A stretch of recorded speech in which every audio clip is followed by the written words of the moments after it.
Olá, pessoal. Bem-vindos ao Daniel Davis Intel Brief, onde a gente traz o melhor do que aprendemos nesta semana e as coisas mais importantes que descobrimos durante a noite. Então, vamos direto ao assunto.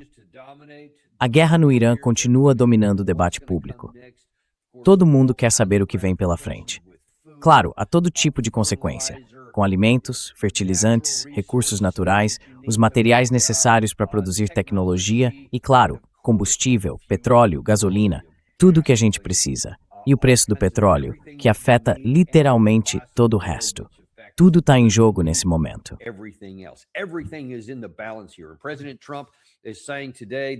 O presidente Trump disse hoje que espera uma resposta do Irã à proposta em algum momento desta noite, ou no horário do Irã, que seria à tarde.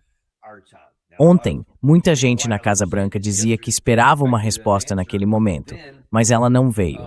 Então agora estão dizendo que esperam uma resposta agora. O problema é que, sinceramente, acho que está bem claro qual vai ser essa resposta. E não vai ser nada que o presidente vá gostar. Não há absolutamente nenhuma chance de que eles aceitem o que ele pediu, que cedam às exigências e se rendam à pressão.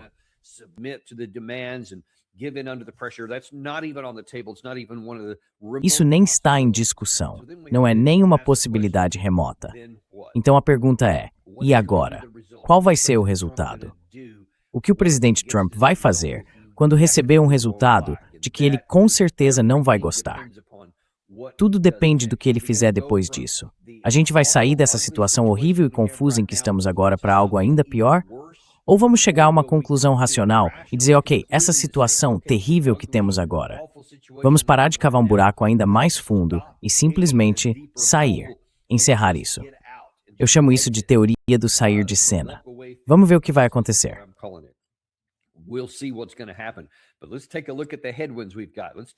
Mas vamos dar uma olhada nos ventos contrários que a gente tem pela frente. Primeiro, como eu disse, em algumas coisas que aconteceram durante a noite. Para começar, o Mark Thiessen continua sendo alguém em quem o presidente Trump presta atenção. E, infelizmente, a gente tem ouvido de várias fontes, e isso já saiu em vários meios de comunicação, que o presidente Trump ouve o Mark Thiessen, que é colunista do Washington Post e foi redator de discursos do George Bush. O que por si só é uma coisa estranha de se dizer numa mesma frase, porque o presidente Trump, claro, sempre foi antagonista do presidente Bush, e o contrário também.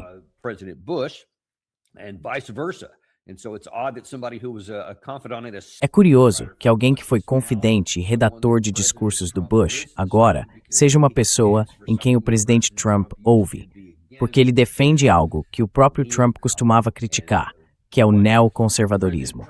E olha, se o presidente Trump mudou, o Mark Thiessen com certeza não mudou nada, porque foi isso que ele publicou no X. Ele disse, então, o que o Trump deveria fazer? Simples, concluir o que começou.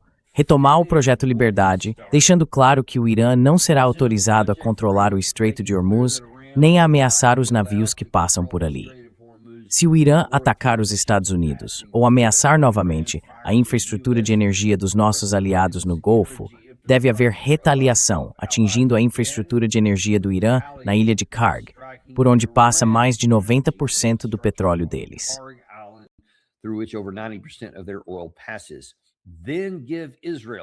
Então, dê a Israel sinal verde para retomar as operações de combate, atacando lideranças, armas e alvos de energia em todo o Irã. Como você sabe, eu já te mostrei várias vezes, tanto vídeos quanto outros materiais que ele escreveu, em que ele demonstra ser um entusiasta das operações de assassinato. Sim, mate todo mundo que não concorda com a gente. Mate os negociadores, mate os líderes deles. Isso é uma das coisas mais perturbadoras. O fato de o presidente Trump manter esse cara por perto, de ele ouvir alguém que diz, sim, devemos simplesmente assassinar todo mundo com quem não concordamos, como se isso fosse trazer algum resultado. Quer dizer, pense bem na irracionalidade disso, na falta de lógica disso.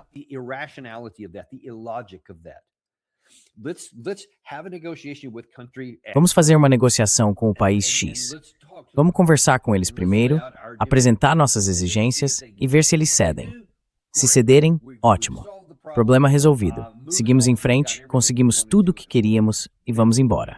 Agora, se não cederem, se o país X não aceitar tudo da nossa lista, que tal isso? A gente mata todo o time de negociação deles e tenta de novo. Aí vamos ver se eles mandam outro grupo para negociar. E talvez esse novo grupo pense, olha, eu não quero acabar como os anteriores, então tá bom, aqui estão as chaves do nosso país. Percebe como isso é absurdo? E mesmo assim, é exatamente isso que essa pessoa está sugerindo, que de alguma forma isso poderia funcionar. Eu, sinceramente, nunca ouvi falar de algo assim ter dado certo em qualquer momento da história.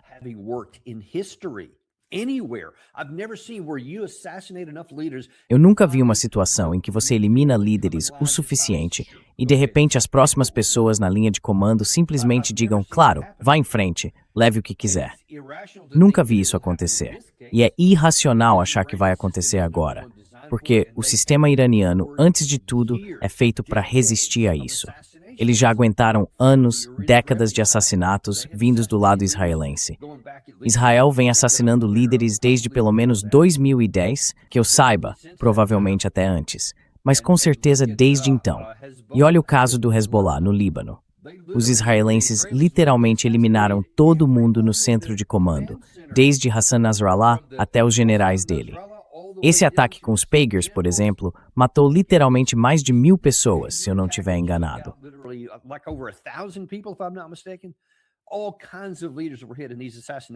Todo tipo de líder foi atingido nessas operações de assassinato. Mortos, feridos, com o rosto destruído. E mesmo assim, o Hezbollah ainda existe hoje. Até Israel, mais de um ano depois, tentando entrar por terra numa operação de combate, ficou atolado e sofreu perdas significativas. Fica claro que isso não fez o lado do Hamas, nem o lado do Hezbollah se render. Então, por que você acha que isso vai funcionar aqui? É irracional. Mas mesmo assim, é o que as nossas principais autoridades estão sugerindo. E infelizmente o presidente Trump está ouvindo essas pessoas. O Mark Thiessen, por exemplo, diz algo como, vamos deixar Israel cuidar dos assassinatos, porque eles são muito bons nisso. Então, de novo, dá para ver essa ligação que os defensores dessa guerra fazem com Israel.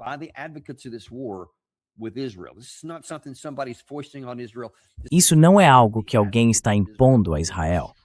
Isso é algo que os defensores de Israel, fortemente apoiados pelo lobby israelense, estão colocando no ouvido do Donald Trump.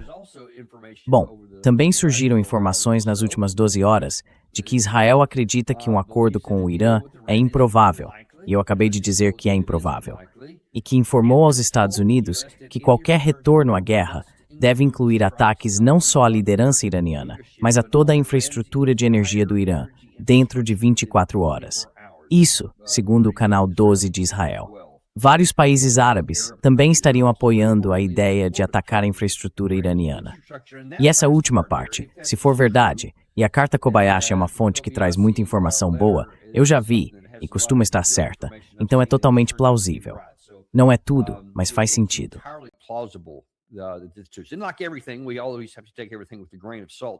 A gente sempre tem que levar tudo com um certo cuidado quando alguém faz uma reportagem, seja verdade, desinformação, ou simplesmente informação errada que foi passada para eles. É preciso considerar tudo isso. Mas, no geral, muita coisa que é publicada aqui está certa. E a gente sabe, com certeza, que há várias fontes dizendo que Israel está com muita vontade de voltar à guerra e que quer atacar diretamente a infraestrutura de energia dentro do Irã. O que me surpreende é essa última parte, que alguns países árabes, e não só um ou outro, também apoiem isso. Por que eles fariam isso? Quer dizer, não há dúvida, nenhuma dúvida, de que o lado iraniano, se a infraestrutura de energia deles for atacada, já deixou bem claro que responderia imediatamente, atingindo toda a infraestrutura de energia parecida nos países do Golfo e também em Israel.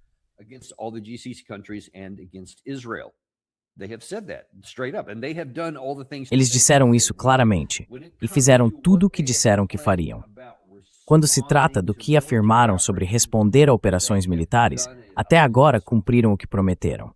Agora, há outras coisas que o Irã disse que acabaram não sendo verdade. Então tudo precisa ser visto com cautela, porque eles têm tanto interesse em espalhar desinformação quanto qualquer outro. E toda guerra se baseia em engano. Por isso, a gente sempre precisa tentar ir além das declarações e olhar para o que realmente está acontecendo no terreno. Até agora, o que é real no terreno é que o Irã, quando se trata de operações de combate, faz o que ameaça fazer. E a gente sabe, com certeza, que eles têm capacidade para isso.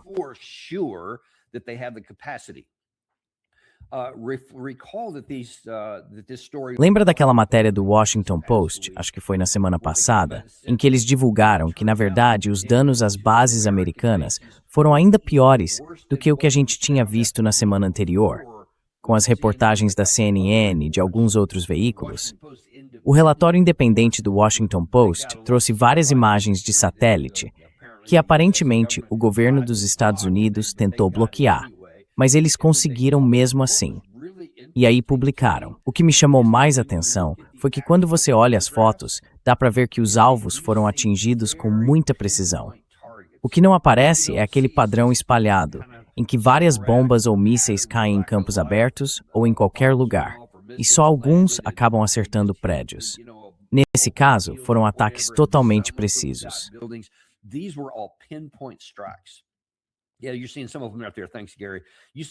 Dá para ver alguns deles por aí. Valeu, Gary.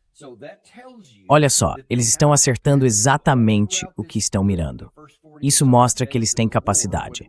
Durante os primeiros 40 e poucos dias da guerra, quando a fase era mais intensa, toda vez que atiravam em algo, acertavam. Então, se agora eles dizem que vão atacar a infraestrutura de energia, e isso inclui tudo, desde as estações de bombeamento, possivelmente os oleodutos, as instalações de produção, talvez até os próprios poços, e também as estações de tratamento de água. Tudo isso, se eles quiserem atingir, eles conseguem. Nossa defesa aérea pode até derrubar alguns, mas não vai derrubar todos, como dá para ver claramente nessa imagem que o Gary está mostrando. Is demonstrated right there in that picture Gary showing you. So we should take that very seriously. A gente precisa levar isso muito a sério. Então, por que algum país árabe diria, sabe de uma coisa, que ótima ideia, vamos lá e ataquem o Irã, mesmo que isso acabe nos atingindo também? Por que alguém completaria essa frase? Por que alguém iria querer isso? Isso poderia devastar qualquer um desses países árabes do Golfo. Se a gente entrar de novo numa guerra aberta e atingir a infraestrutura de energia deles, eles vão revidar na mesma moeda. E isso seria catastrófico para os interesses americanos e também para os interesses israelenses. Eu tenho conversado com pessoas e, ao que parece, muitos líderes, como Benjamin Netanyahu, simplesmente perderam o contato com a realidade. Estão tão obcecados, tão cegos por um desejo de vingança, ou seja lá qual palavra queiram usar.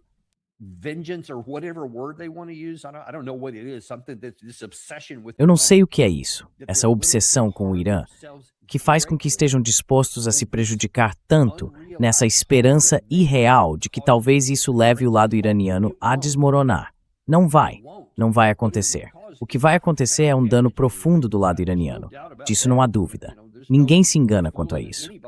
Se a gente atacar esses alvos, vamos acertar também, porque podemos e eles não têm como impedir os nossos ataques. E isso inclui o ataque israelense. Então sim, eles podem devastar o lado iraniano.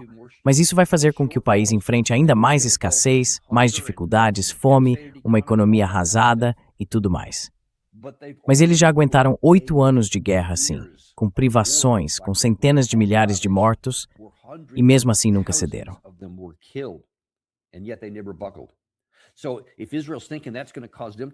Então, se Israel acha que isso vai fazer o país cair, está enganado. O que vai acontecer é que todo mundo vai sair machucado. E, naturalmente, por causa da importância dessa região para o sistema econômico e agrícola global, do qual boa parte do mundo depende, o impacto vai ser devastador para todos. Só isso já deveria fazer Israel pensar: ok, eu não gosto do Irã, mas também não quero me destruir nesse processo. E muito menos quero causar um colapso no resto do mundo, porque isso também acaba voltando contra Israel. Isso vai ter consequências negativas para eles, não só em relação à comida, mas também para continuar recebendo coisas dos Estados Unidos, porque a gente simplesmente não vai conseguir.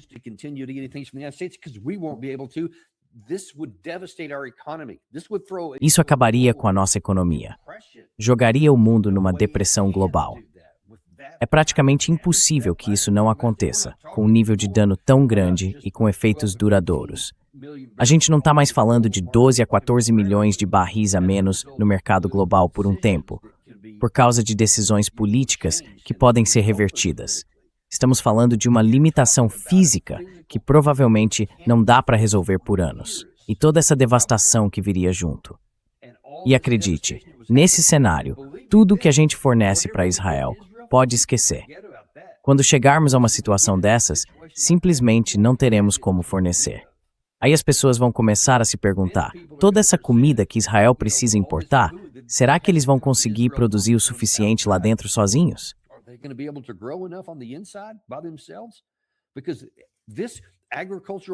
Porque esse problema agrícola vai afetar todo mundo, inclusive Israel. Então não façam algo que vá prejudicar vocês a longo prazo, de forma profunda, e que também prejudique o resto de nós e os árabes do Golfo. Quer dizer, vocês estão no mesmo barco, gente. O que vocês poderiam estar pensando, se isso for verdade? Eu nem sei se é. Pelo que sabemos, isso pode ser desinformação também. Talvez os estados árabes do Golfo estejam nos bastidores dizendo de jeito nenhum, não façam isso. Talvez estejam dizendo outra coisa em público porque não querem irritar o Trump ou algo assim. Eu não sei. Infelizmente, isso é só especulação. Mas o que eu posso dizer é que seja desinformação ou qualquer outra coisa, é uma tolice no mais alto grau. Eles deveriam ser os primeiros a se opor a isso.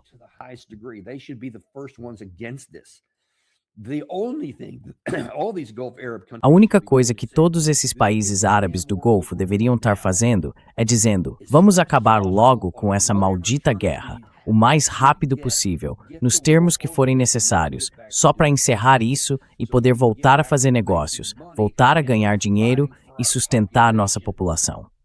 É isso que eles estão pensando.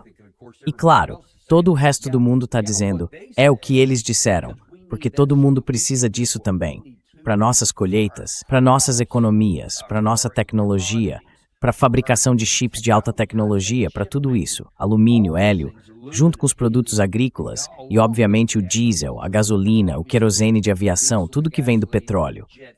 Muita gente, em tantas partes do mundo, está desesperada para que essa maldita guerra acabe de uma vez por todas.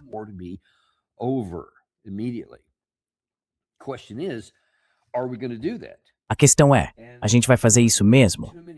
Infelizmente, tem muita gente do lado do presidente Trump. O Mark Thiessen é um deles, mas tem mais alguns que a gente precisa observar também.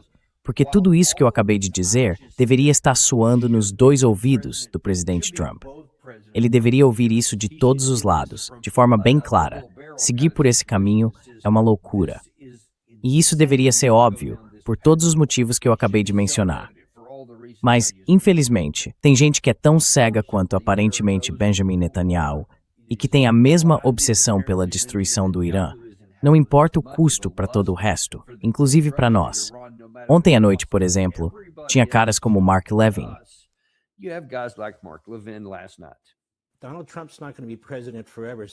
Donald Trump não vai ser presidente para sempre. Alguém vai sucedê-lo, especialmente se for um democrata. Eu não acredito que eles vão cumprir nenhum acordo.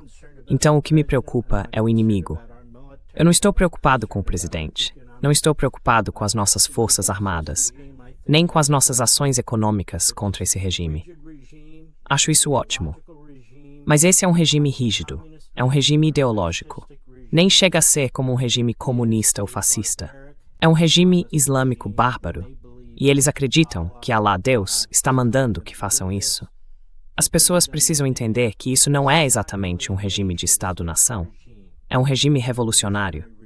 E quando eu digo revolucionário, quero dizer que a fé deles, da forma como praticam, diz que eles devem conquistar o mundo.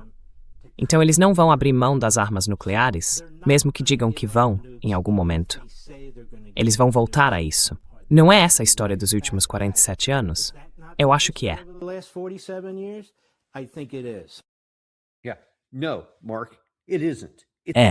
Não, Mark, não é isso. É o oposto do que realmente aconteceu nos últimos 47 anos. Eles nunca iniciaram um programa de armas nucleares. Mesmo aquela capacidade inicial, lá em 2003, depois de um curto período, segundo a nossa inteligência, foi interrompida. e desde 2003 nunca mais voltou. E segundo você e todos seus colegas que você tanto admira, depois da Operação Martelo da Meia-Noite, no ano passado, tudo foi destruído. E, de acordo com seu presidente, o presidente Trump, que você tanto gosta, ele confirmou há apenas algumas semanas que toda essa destruição continua valendo e que temos imagens de satélite. Ele vive falando disso em todos os lugares. Nada foi movido. Então, não há justificativa alguma.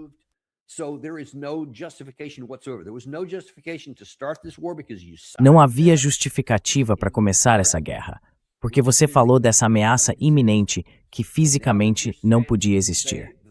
E agora você diz que os últimos 47 anos mostram que eles fariam isso se não tivessem feito.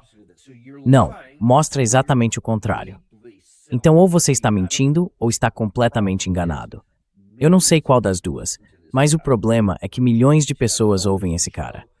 Ele tem um programa de televisão, como você viu aí. Tem uma base enorme de seguidores no X. E claro, o mais importante, ele tem a atenção do presidente dos Estados Unidos. O presidente ouve esse tipo de coisa. E toda essa história de que o regime quer destruir o mundo é uma invenção tirada do nada, o mais longe possível da realidade.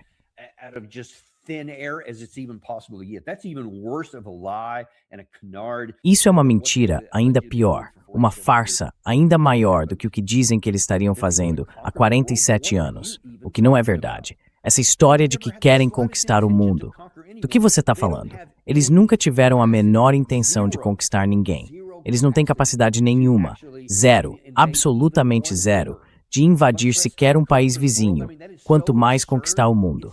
É absurdo, é constrangedor, é vergonhoso quão fraco é esse argumento. As pessoas não percebem isso? Isso aqui não é a Alemanha nazista de 1936 ou 37, pelo amor de Deus, com centenas de milhares de soldados da Wehrmacht, dezenas de milhares de tanques, caças a jato, poder naval, toda uma estrutura capaz de dominar a capacidade industrial para fabricar todas as bombas, o gás e tudo mais que precisariam para esse tipo de conquista.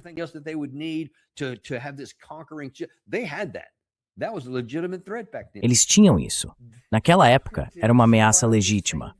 Mas atribuir a mesma coisa ao Irã, que tem, e acho que antes dessa guerra começar, um orçamento anual de defesa de mais ou menos 11 bilhões de dólares. 11.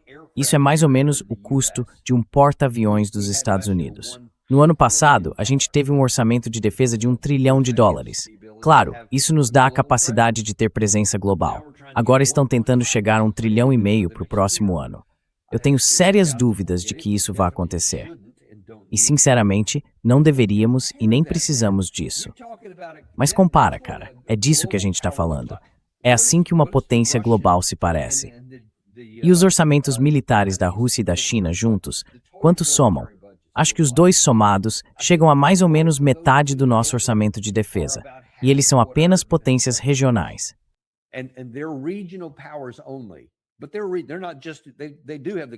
Mas eles têm sim a capacidade de se aproximar dos vizinhos. É isso que caracteriza uma potência regional. Seja lá 300, 400 bilhões de dólares, mais ou menos isso, quando a gente olha o que realmente entra no orçamento de defesa deles. Algo por aí. O Irã tem 11, tinha 11 antes de tudo isso. Então eles não são uma ameaça, é uma mentira completa. Vamos deixar bem claro. Estão levando vocês a uma situação que pode prejudicar os Estados Unidos com base numa mentira descarada. Não tem outra forma de dizer isso. Não é desinformação. É uma enganação intencional contra o povo americano, contra todo mundo que ouve o Mark Levin. Ele está mentindo para enganar as pessoas, para fazê-las acreditar em algo que é profundamente falso. É isso que a gente precisa entender. Infelizmente, ele não é o único. Aqui está o Ken Timmerman, na Newsmax, também destruindo a realidade.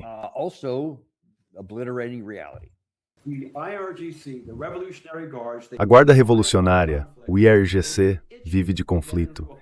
Eles estão loucos para entrar numa briga com a Marinha dos Estados Unidos. Querem atacar navios de guerra americanos no Estreito de Hormuz. E parece que foi exatamente isso que tentaram fazer ontem. E nós respondemos a isso. Mohsen Rezaei, que agora é o conselheiro militar do novo líder supremo, que aliás parece bem vivo, teve, segundo os iranianos, uma reunião de 2 horas ontem com o presidente Pezeshkian. Rezaei disse que não pode haver acordo com os Estados Unidos, nem reabertura do Estreito de Hormuz, até que os Estados Unidos, veja só, paguem mais reparações. Os iranianos estão fazendo o que sempre fazem quando estão perto de um acordo. Dizem não, queremos mais e continuam exigindo mais. Esse regime não vai fechar um acordo que a gente possa aceitar. Do que ele está falando, afinal? Toda vez que chegamos perto de um acordo, eles fazem alguma coisa. Isso é literalmente o que sempre acontece.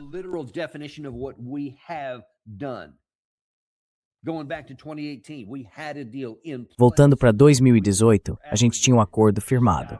Aí a gente rompeu, simplesmente saiu dele. Em 2025, tivemos 3 rodadas de negociações e uma quarta já marcada. E então fomos à guerra contra eles. Em 2026, acho que aquela foi a 5ª rodada em 2025 e a 3ª em 2026. Enquanto a 4ª estava marcada, fomos para a guerra. Quem é que fica mudando os termos? Que regime maluco é esse, com essa obsessão por atacar? Quer dizer, é absurdo pensar que o Irã, eles nunca nos atacaram. E dizer que estão loucos para atacar, só esperando uma chance para fazer alguma coisa, claramente não é verdade. Por que fariam isso? Não fariam, porque não faz sentido para eles. Eles são, como eu venho mostrando nessa planilha, muito menos capazes do que os Estados Unidos.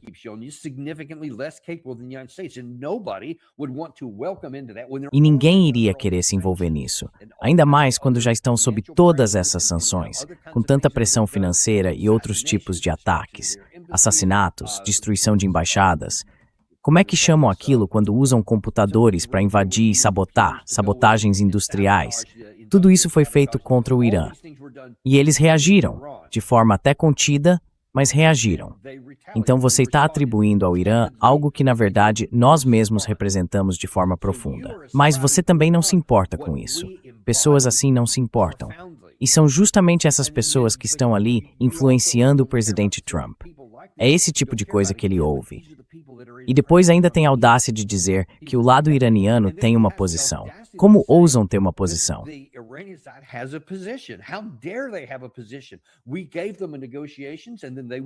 A gente ofereceu uma negociação e eles não aceitaram.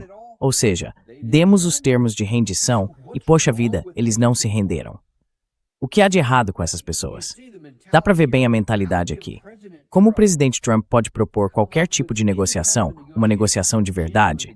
E repetindo, uma negociação de verdade significa que, para conseguir alguma coisa, você precisa ceder alguma coisa. É assim que o mundo funciona há séculos. É assim que as coisas funcionam no nosso dia a dia. A gente sempre faz isso com as pessoas. Para conseguir algo de alguém, seja numa negociação de negócios ou num acordo esportivo, você precisa dar algo em troca. É assim que o mundo funciona em todo lugar. É assim que a vida cotidiana funciona. Só que o que estamos tentando fazer agora é mudar as regras para que a gente receba tudo, exija tudo deles e não precise dar nada. E isso simplesmente não funciona.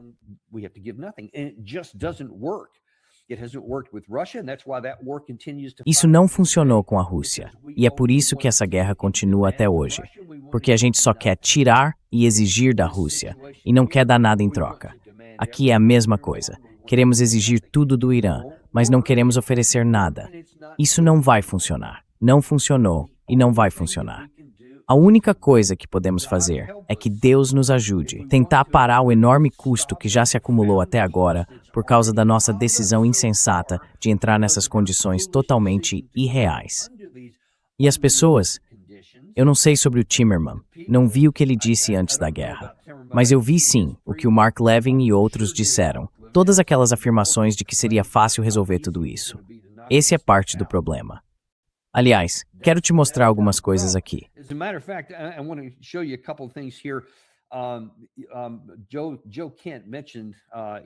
O Joe Kent mencionou isso no... Não, na verdade eu vou chegar nesse ponto em um segundo. Aliás, quer saber? Vamos direto a isso agora. Primeiro de tudo, a gente tem... Bom, eu já mostrei isso aqui para vocês e acho que talvez eu já tenha mostrado... esse é um dos custos que a gente já está enfrentando agora. E eu quero mostrar isso. Já eu volto ao Joe Kent. Mas esse especialista em petróleo, o Eric Nuttall, que é economista, acabou de divulgar uma atualização bem preocupante. A produção no Oriente Médio despencou em 14 milhões de barris por dia, e os estoques globais estão caindo num ritmo impressionante. Mesmo assim, o mercado continua surpreendentemente apático, mesmo com a escassez física já aparecendo na África, na Europa e na Austrália.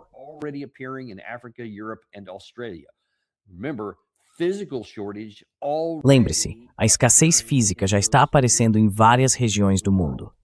Dizem que vem aí o maior choque de oferta de todos os tempos, a maior interrupção no fornecimento de petróleo, em termos percentuais que já tivemos. A produção de petróleo no Oriente Médio caiu 14 milhões. A OPEP cortou entre 11 e 12 milhões. Isso significa 360 milhões de barris a menos, todo mês. Essa produção simplesmente desapareceu. Dá para tentar reiniciar, mas não dá para desfazer o que deixou de acontecer.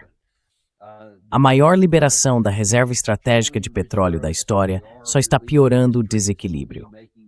E aí chegamos ao ponto central, no fim dessa longa análise de hoje.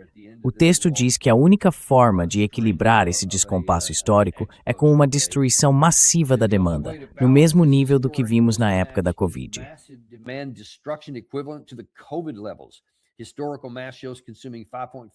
Os cálculos históricos mostram que consumir 5,5% do PIB global leva a esse resultado, porque, como a gente já mostrou aqui com vários dos nossos especialistas, existe uma correlação direta entre a quantidade de energia e a produção do PIB. Quando você reduz em 5% a energia disponível para o PIB global, isso só pode ter um efeito de queda na produção de energia. Não dá para tirar algo sem colocar algo antes. É matemática simples. E eles disseram que esse número chega a 100. Quando você equilibra esses fatores, o resultado é um preço do petróleo em torno de $177 o barril. Ele foi bem específico sobre isso. Então esse é o custo, é onde estamos agora. E o Joe Kent esteve no nosso programa essa semana e disse, olha, tem um grande problema aqui e a gente vai precisar equilibrar essa negociação, senão vamos ter sérios problemas.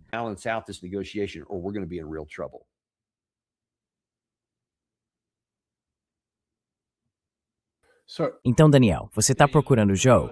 Tô sim. Por que ele sentiria a necessidade de colocar alguém do lobby israelense na equipe de negociação? Sinceramente, só tenho uma resposta para isso. Basicamente, é que a classe dos doadores, o lobby de Israel, acaba escolhendo quem vai negociar em nome do governo americano. E eu detesto ter que dizer isso. Não gosto dessa situação. Mas quando você já tem o Witkoff e o Kushner, que são claramente pró-Israel, na equipe de negociação, a gente teve o vice-presidente Vance lá por um tempo, mas ele foi tirado. Ele e a equipe dele foram afastados.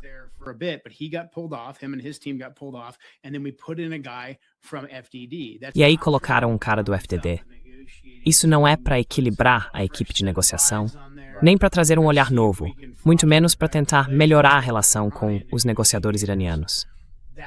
Isso mostra exatamente o quanto o lobby israelense, ou como quiser chamar, a Câmara de Eco, influencia as decisões do nosso governo. E isso é um problema sério. Eu acho que todo mundo que votou no presidente Trump em 2024 precisa deixar bem claro para ele que a gente não apoia isso.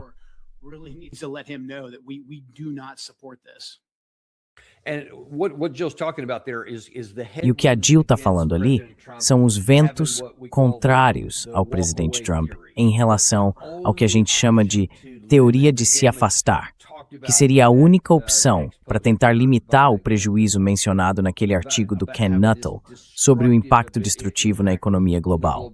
Ele já afirmou, aliás, que isso já está precificado, que é o que temos, por causa das perdas que já aconteceram. Não dá para reverter o que ainda nem foi extraído do solo. E como isso já está afetando vários lugares do mundo, o efeito negativo é inevitável, o que quase certamente vai resultar numa recessão agora. Se a gente conseguir aplicar essa teoria de se afastar, aí sim existe uma chance de limitar o problema a uma recessão.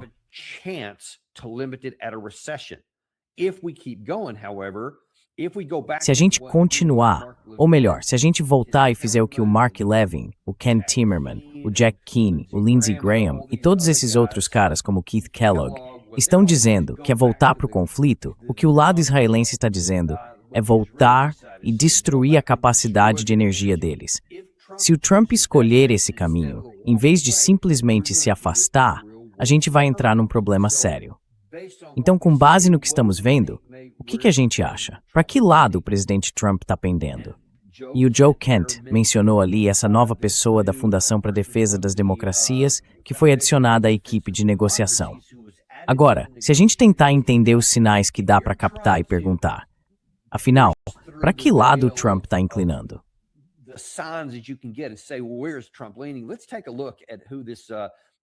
Vamos dar uma olhada em quem é esse cara. O nome dele é Nick Stewart. Foi ele que colocaram na nossa equipe de negociação com o Irã. Isso aqui é algo que ele escreveu em janeiro, mais ou menos no dia 9, dá para ver pela data. O artigo dele, do grupo FDD, chamado FDD Action, tem o título A janela está aberta para o Irã, por que os Estados Unidos devem agir agora? Ou seja, ele queria guerra naquela época. Queria que os conflitos começassem em janeiro. Alguns vão aconselhar não fazer nada. Vão alertar sobre a possibilidade de os iranianos se unirem em torno da bandeira, sobre o risco de escalada, ou de a gente acabar preso em outro atoleiro no Oriente Médio. A verdade é que não dá para prever todos os resultados possíveis de uma transição no Irã, e os riscos são reais.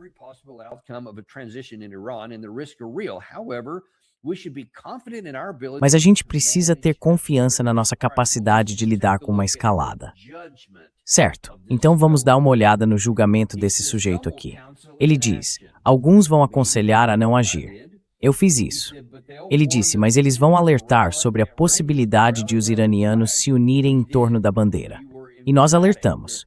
Fomos bem enfáticos ao dizer que a probabilidade era de o Irã se unir em torno da bandeira em vez de se voltar contra o próprio governo, ou sobre a possibilidade de uma escalada. Também alertamos claramente sobre isso.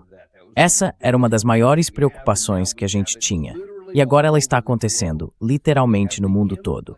Já estamos vendo as consequências e os efeitos dessa guerra, como foi dito aqui nesse trecho, na África, na Europa e na Austrália.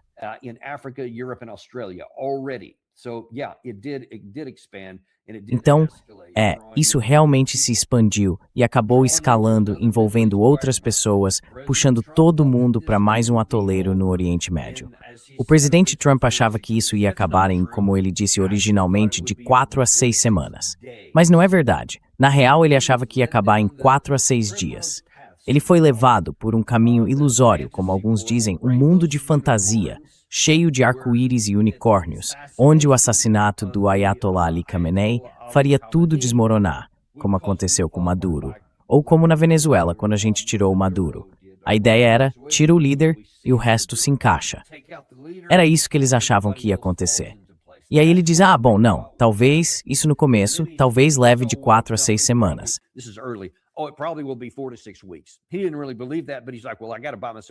Ele não acreditava de verdade nisso, mas pensou, bom, preciso ganhar um tempo. E agora estamos aqui, mais de 2 meses depois, sem nenhum sinal de que isso vai acabar. E esses problemas, que começaram a se acumular na economia e na agricultura, estão crescendo a cada dia. E não tem como reverter isso. Eles continuam se acumulando. Só por causa disso, esse tal de Stewart já é um desastre. Por que alguém iria querer colocar ele na equipe de negociação com o Irã? E não foi só isso. Nesse artigo, ele também disse o seguinte: linhas vermelhas existem para serem aplicadas. Por tempo demais, presidentes americanos traçaram essas linhas e depois ficaram vendo os adversários cruzarem sem sofrer nenhuma consequência.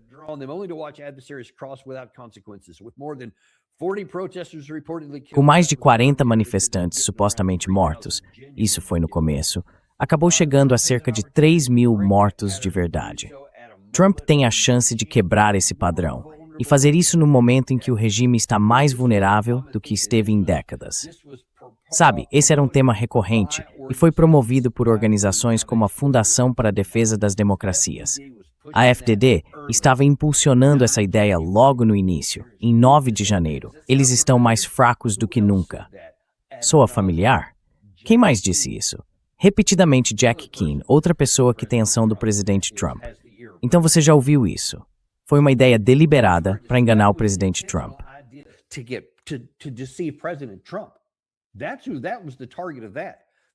Era isso mesmo. Esse era o alvo. Eles queriam que o presidente Trump acreditasse que eles eram tão fracos que iriam desmoronar, que bastava dar um empurrãozinho. Por isso ele achou que tudo acabaria em 4 ou 5 dias. Porque ele pensou, com o assassinato do líder, depois a gente vai explodir várias outras coisas, atacar a guarda revolucionária, destruir a marinha deles, acabar com a força aérea visível, todo tipo de coisa. Era isso que esse cara defendia. Mas nada disso aconteceu. E aí eles acabaram num desastre, porque antes já tinham seguido o conselho dele.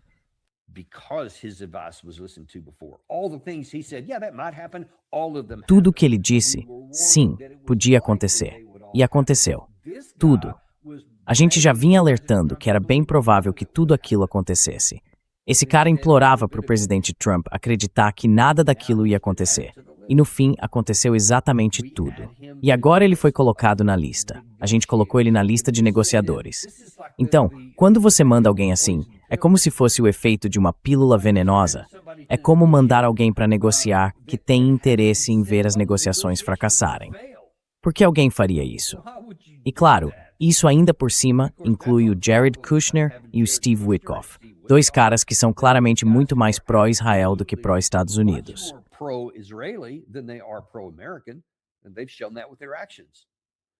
E eles já mostraram isso nas ações deles. Então, que chance a gente realmente tem? Qual é a probabilidade de que a gente siga a teoria de simplesmente se afastar, que seria menos prejudicial para nós, ou de que a gente siga a outra, que é a mais danosa para os nossos interesses? As evidências estão aí, é só olhar. Bom, acontece que o Irã, na verdade, tem sim uma posição. E antes de mais nada, deixa eu mostrar uma coisa do professor Izadi, que é da Universidade de Teherã, a mesma onde o professor Mohammad Marandi trabalha. Ele diz que, no fim das contas, o Irã realmente tem uma posição definida.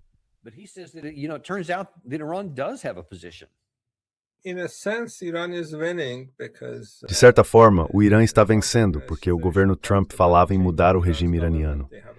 Mas eles não conseguiram fazer isso. Na verdade, os líderes que foram assassinados eram mais moderados, mais dispostos a negociar, se comparados aos que estão no poder agora. Depois do ataque ao Irã em junho, nenhum soldado americano morreu na resposta iraniana. Desta vez, a reação foi muito mais dura. As pessoas que mostraram moderação da última vez já não estão mais lá. Aquela política de tentar mudar o governo do Irã não aconteceu. Os novos líderes são mais jovens, mais enérgicos e entendem que os Estados Unidos só respeitam a linguagem da força. E é isso que eles vão usar para garantir a sobrevivência do país.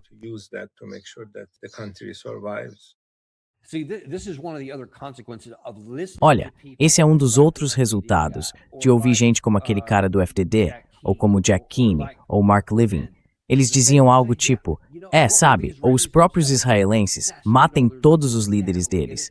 Isso vai resolver, vai fazer com que fiquem maleáveis nas suas mãos, vai permitir que você molde o que quiser. A gente substitui, assume o papel, vai ser ótimo, igual a Venezuela.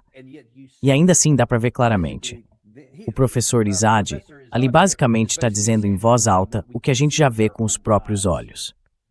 Vocês mataram, especialmente figuras como Ali Larijani e o líder supremo Ali Khamenei.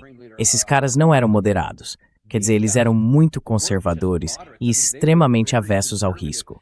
Foram eles que deram a ordem, especialmente o líder supremo, a ordem de não buscar uma arma nuclear, mesmo depois que a gente saiu do acordo nuclear, o JCPOA. Eles mantiveram essa decisão por motivos próprios.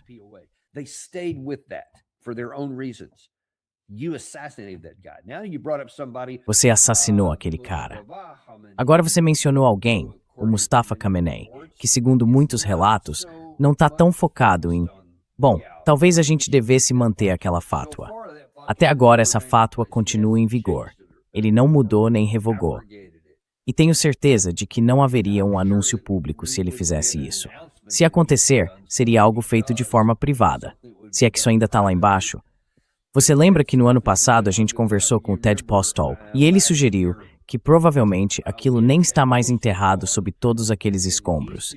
Eles provavelmente tiraram antes disso. Eu acho que ninguém sabe ao certo, só os próprios iranianos. Tem especulação por todo lado, mas ninguém consegue provar nada. Teria sido lógico se eles tivessem feito isso.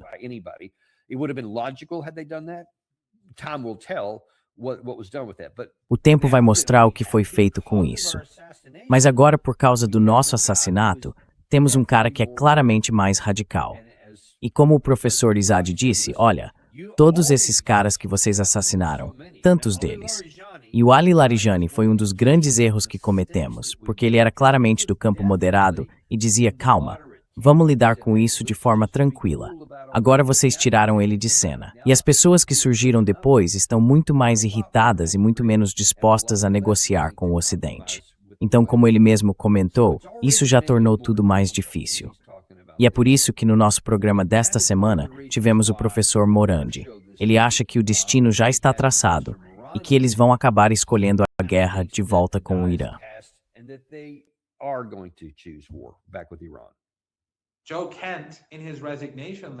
Joe Kent, na carta de renúncia dele, faz uns 2 meses, diz que essa guerra era sobre o lobby sionista.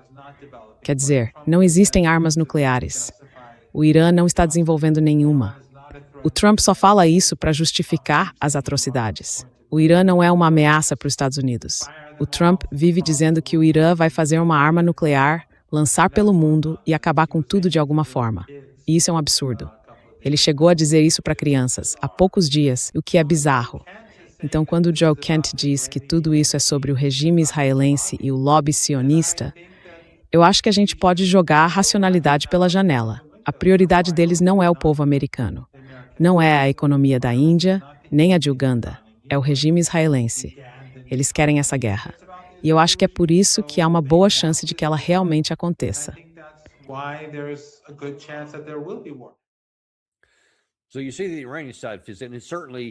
Então, quando a gente olha para o lado iraniano, e o professor Morandi, claro, está repetindo o que muita gente na imprensa iraniana vem dizendo, tanto nas declarações de líderes de alto escalão, como o ministro das Relações Exteriores, Hossein Amir Abdollahian, Abbas Araghchi, o porta-voz da Guarda Revolucionária, o porta-voz do Ministério, os comunicados da agência ISNA, e por aí vai.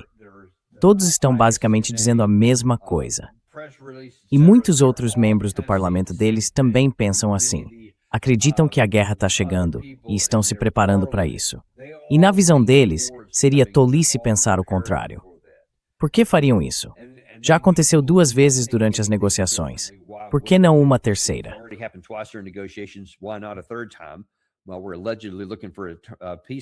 Bom, a gente estaria em tese buscando um acordo de paz. E você viu, logo na abertura, o presidente Trump disse que está esperando a resposta dele sobre isso.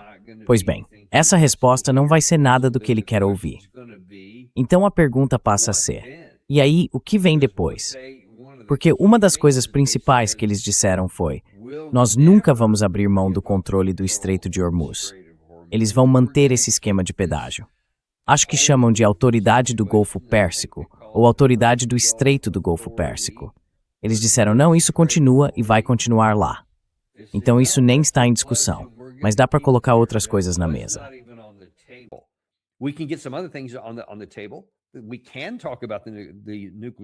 A gente pode falar sobre o programa nuclear, que ainda me surpreende, o fato de eles estarem dispostos a manter isso, a ponto de aceitarem inspetores em campo. Eles estão dispostos a fazer isso, mesmo nesse momento. Isso realmente me surpreendeu e mostra que ainda existe a possibilidade de fazer aquele movimento de sair da mesa ou de ter uma negociação em que você ganha algo oferecendo algo em troca. Isso ainda está em jogo, porque eles continuam dispostos a abrir mão de algo que é importante para eles. Agora, claro, eles não estão dispostos a ceder tudo o que a gente quer, mas estão dispostos a ceder alguma coisa. Então, ainda há espaço para negociar de verdade. Mas a gente viu que as negociações que levaram ao JCPOA levaram 2 anos. A gente não tem 2 anos. Então, precisamos agir rápido para conseguir algum resultado rápido. E conseguir isso rápido para destravar esses bloqueios que estão se enfrentando.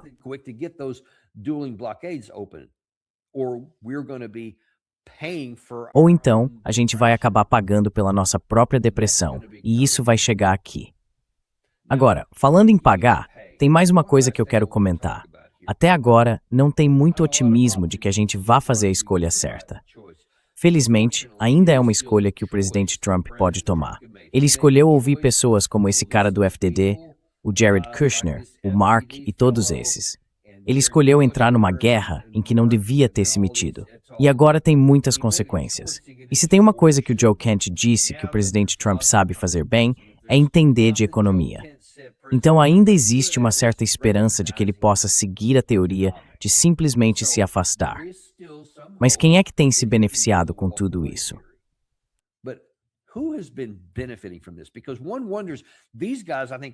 Porque a gente fica se perguntando, esses caras, e acho que já mostrei bastante disso aqui na câmera, são ideológicos.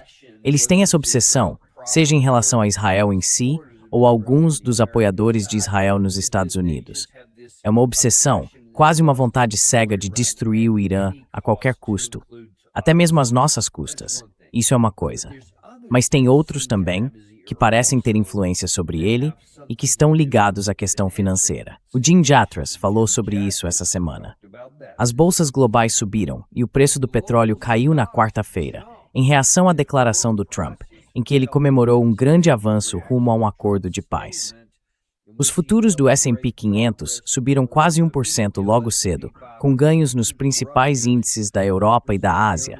E o preço do petróleo Brent, que é a referência mundial, caiu 9%, ficando um pouco abaixo de $100 o barril. Aí a gente se pergunta, será que tem alguém ganhando muito dinheiro com isso? O que você acha?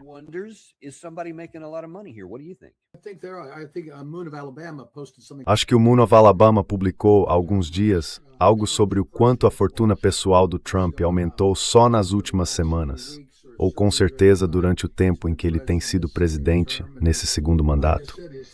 E como eu disse, o plano dele de amigos e família quer dizer, olha, eu detesto dizer isso como alguém que apoiou o Trump nas 3 vezes em que ele concorreu à presidência, porque ele prometeu controlar nossas fronteiras, prometeu colocar nossa situação comercial em ordem. E no fim ele acabou sendo, sabe, um John McCain ou um George Bush. Não foi para isso que eu votei. Mas quando a gente olha para esse tipo de coisa, parece até que eles estão fazendo o Hunter Biden parecer o exemplo de um bom homem de negócios. Certo. Eu acho que a gente está falando de um nível de corrupção que nunca vimos antes nos Estados Unidos. Muita gente com informação privilegiada está ganhando muito dinheiro com essas coisas. E tem mais. Eu simplesmente não consigo acreditar. Quem são esses operadores do mercado? São idiotas? Porque olha só, quando o Trump diz, conseguimos um acordo de paz, vai ter paz, o preço do petróleo cai. Como é que eles se deixam manipular tão fácil assim? É isso que eu não entendo.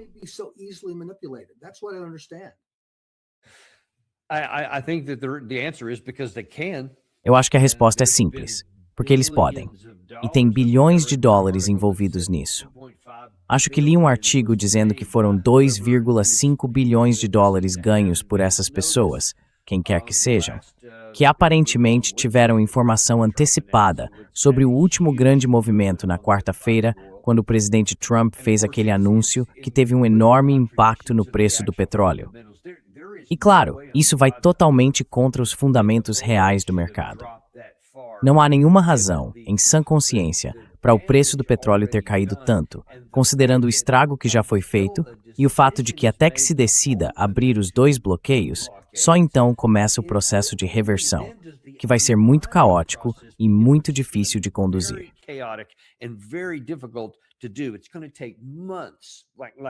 Isso vai levar meses, algo entre 6 e 8 meses, nas melhores condições, se todo mundo realmente trabalhar junto. E provavelmente não vai ser assim, porque as coisas ficam mais complicadas quando começam a ser colocadas em prática. Tem navio espalhado literalmente pelo mundo todo, e eles precisam decidir quando começar a se mover. Não dá para simplesmente embaralhar tudo e começar ao mesmo tempo. E ainda tem a questão física de colocar o petróleo nos próprios navios-tanque. Muitos desses poços de petróleo precisam ser reativados. A gente vai descobrir o quanto isso vai ser difícil e quantos problemas vão aparecer para conseguir reiniciar tudo.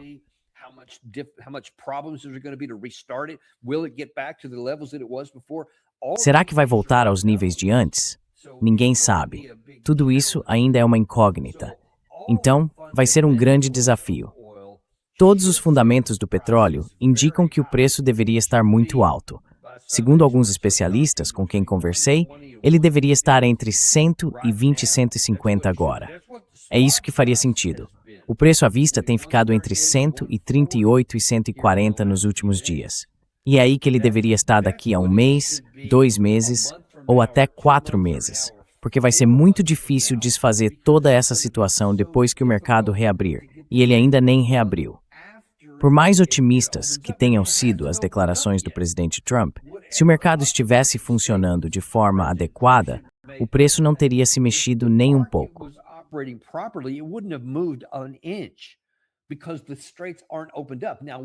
Porque o estreito não foi aberto. Agora, quando sair a notícia de que o estreito está aberto, que um acordo foi fechado, que os dois lados concordaram e que ele realmente está funcionando, aí sim faz sentido o mercado futuro cair de forma proporcional a isso. Porque aí é como dizer, ok, agora existe uma chance de que até essa data no futuro, o preço do petróleo esteja mais baixo do que está agora, mas mais baixo a partir de 147, mais ou menos. Tá vendo aquele ali? Foi algo que o Gary encontrou aqui e infelizmente é dolorosamente verdadeiro. É assim que deveria ser. Mas o mercado em si não está assim. Então ele não reflete a realidade, porque o preço à vista vai continuar lá em cima.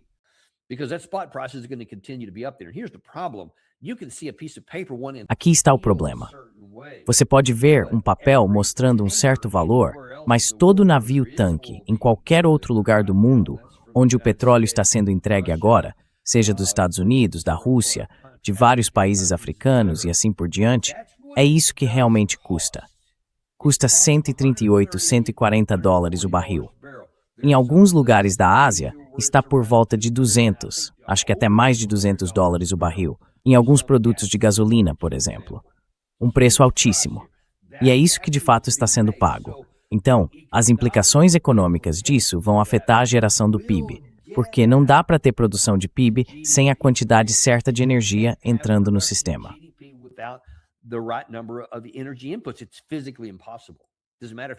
É fisicamente impossível. Não importa se você quer, não importa o que você sinta, simplesmente não vai estar lá. Alguém, claro, sabe muito bem que está manipulando o mercado para se beneficiar pessoalmente. E olha, estão se dando muito bem com isso. Pelo menos a ABC News informou no fim da semana que alguém está investigando o caso. Mas eu duvido muito que alguém no governo Trump vá realmente tomar alguma atitude, porque quem fez isso tinha que ter informação privilegiada, tinha que saber o que o Trump ia dizer e quando ele ia divulgar. É a única forma de ter acesso a isso, minutos antes do anúncio.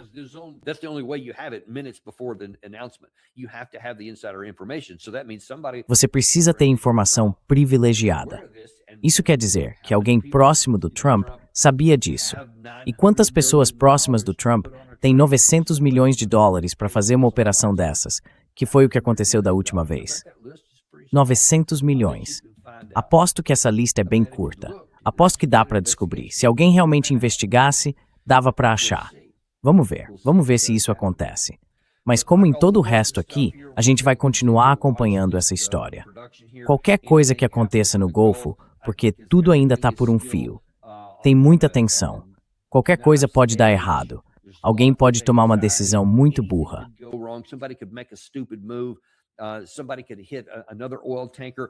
Alguém pode atingir outro petroleiro. Podem atacar outra instalação de petróleo desse lado. Isso pode gerar uma resposta e as coisas podem sair do controle. Se algo assim acontecer, volte a nos acompanhar, porque com certeza vamos estar em cima disso para você. Mas fora isso, a gente vai continuar monitorando tudo e esperamos falar com você de novo na segunda de manhã, no Daniel Davis Deep Dive. Não esquece de avisar seus amigos, aqueles que adoram ouvir podcasts. Pede para eles adicionarem o Daniel Davis Deep Dive na lista deles.